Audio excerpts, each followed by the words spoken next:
The F-35B Lightning II aircraft arrived at U.S. Central Command on MacDill Air Force Base, Florida, April 4th, in order to inform CENTCOM leadership on the capability and flexibility of the F-35B platform before it enters the CENTCOM area of responsibility.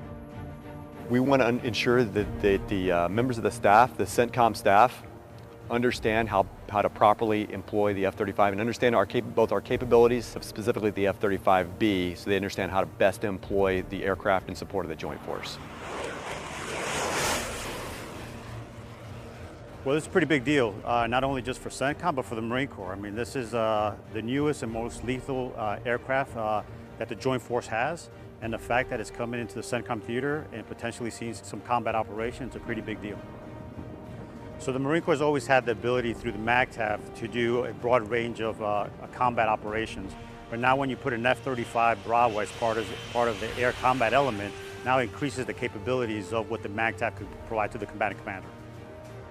What we want to do is we want to make sure that this jet helps out the entire MACTAF. So this is specific for MACTAF operations. We're also going to help out in the joint environment as well, both in air and on the surface. And that's kind of the big picture. That's why we're here at CENTCOM, what we can do for the joint fight. And then, as always, we're here to support the Marine riflemen on the ground.